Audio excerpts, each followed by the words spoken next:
Hello, and in today's video we're going to look at a trading card set in Disney's universe, and it's by Ravensburger and it's called Lorcana.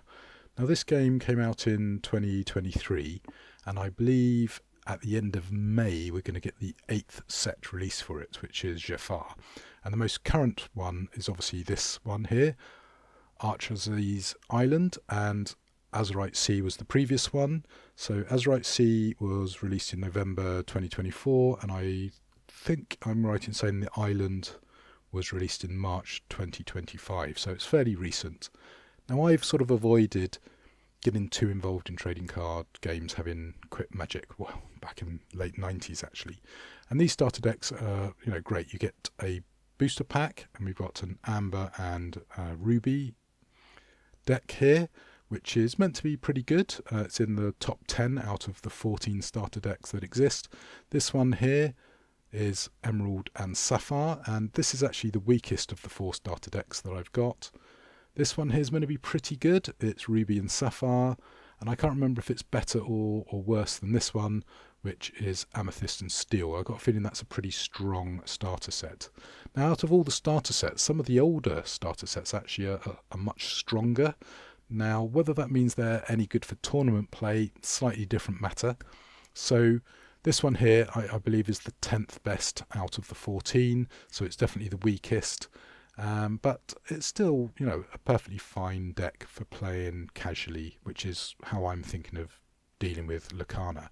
Now, I bought these because they happen to be in the local shop at a decent price. You're going to pay less than £20 for any of these decks. There is a product called Gateway, which I am tempted to pick up, which sort of teaches you how to play. And this is the one that I'm really excited by, because obviously that's going to help lead into the new set coming out in May, which I may or may not dabble in. I'm trying not to, because the problem with collectible card games is they are huge money sinks and huge time sinks, and trying to stay up with the meta, so what's hot and what's not, and any ban lists and all that can be quite all consuming. And there are several collectible card games that I'm interested in, but the advantage of this one, being Disney, it's pretty popular. So I'm going to start off with this one here, which is a party themed one. And we'll have a look inside, show you the cards, talk a little bit about how the game works. Now, I view a lot of things through a sort of Magic the Gathering lens, due to the fact I played a lot of Magic sort of up till about 5th, 6th edition. And what's interesting is Lorcana follows a similar pattern. So decks are like 60 cards, your hand side is 7, you're trying to get a score to be around 20, so in Magic it starts at 20 and you're whittling down the life till it gets to 0. In Lorcana it's the other way around, you're trying to create lore and rebuild the universe, and so you start at 0 and work your way up to 20. And these boxes, as I say, they come with a 60 card ready to play deck. They also have a booster which is 12 sort of randomized cards, and the great advantage of that is you could actually pull a really high value card. And inside obviously the boosters and the starters, you've got different rarities, which I think there's 6 rarity standards, going from common up to, I think it's called enchanted. And I don't know a huge amount about this game, even though it's been out for 2 years, because I literally only sort of started researching it this week, and then I happened to go into the shop and picked it up. So be interested to see what's in the booster box. So on the back here it tells you what you've actually got in. So it's pirate themed, so you've got Jim, Hawkins and Tigger, and it's cast off for uncharted waters as you sail into the unknown. So you're going to get, as I say, 60 cards, of which 2 are foils, which are Jim, Hawkins and Tigger, 11 damage counters, a play mat, a tracker token, and obviously the game rules, and the thing I keep mentioning, the booster pack. So as you can see, you're an Illuminator, so you're casting cards by basically creating them in ink. The ink dries, which is sort of the summoning sickness from Magic, and then you've got various resources and attack and strengths and activities, and they can be the thing that makes getting into these sort of games pretty tricky. But this one, as I say, if you're a Magic the Gathering player, I think is a fairly easy game system to move over from. So I haven't shown you the token sheet because it's sort of part of the packaging, but what you get inside is this sort of paper wrapped card deck, so that's what you're actually going to play with, and that's the key thing from these starter deck packs. But as I say, you've got this randomized pack which could have cards useful for you or not. Nice little quick start rulebook which I've only briefly flicked through, but it tells you about things like ink and questing and attack and defense and all that stuff. And then obviously this playmat which allows you to track how much lore you've created, with, as I say, the target being to get to 20, and that's how you win the game. And obviously the problem with the booster pack is it may or may not work for your particular deck.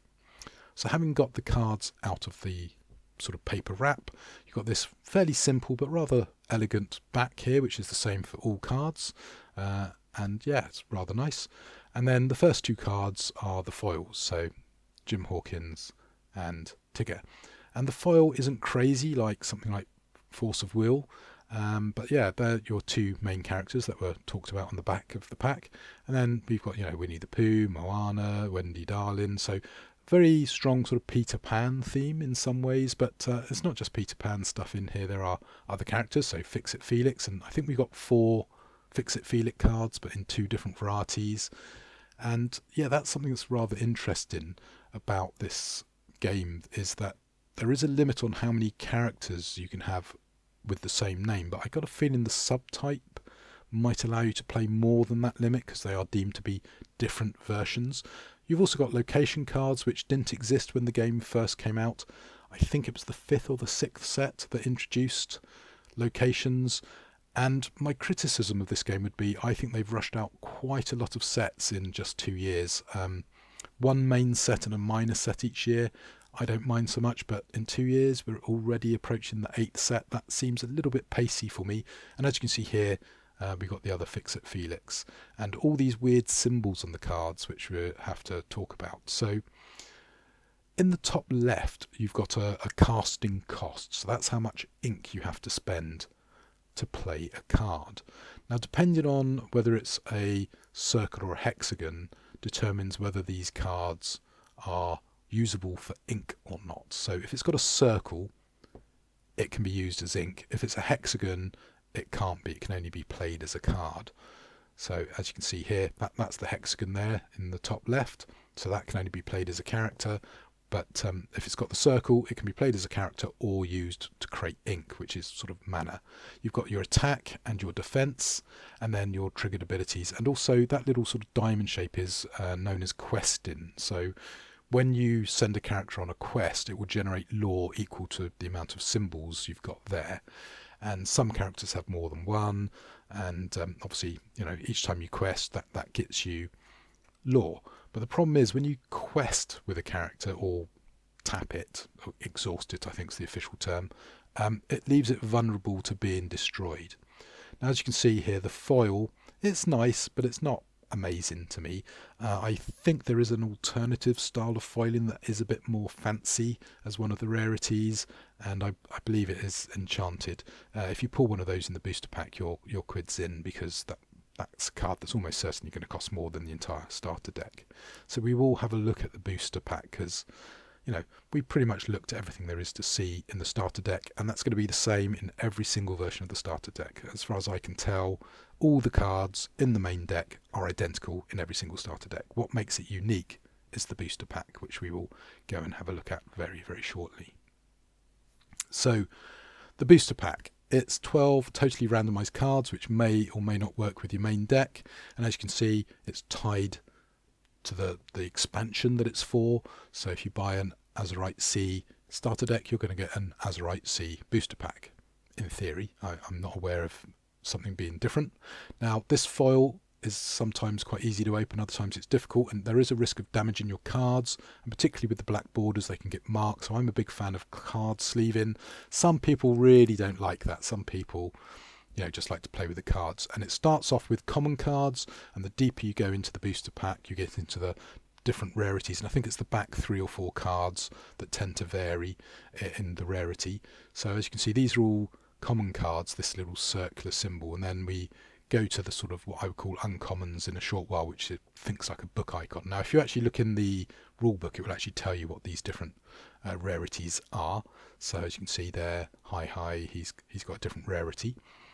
And then when we get right to the back, we've got "You Came Back" with the the pyramid shape, and then Smee, and then we've got a sort of uncommon foil card, the Grand Councilwoman, and the very last card is like a picture card that I believe if you get 4 of them, they form a nice pretty picture, and also has a QR code to go off to the website and everything. So yeah, that's quite a nice little look at what you get in a starter deck. So I guess I'm going to have to read the rulebook and discuss the other starters. So yeah, have a read of that, and in the meantime, hope you've enjoyed this video, and happy gaming.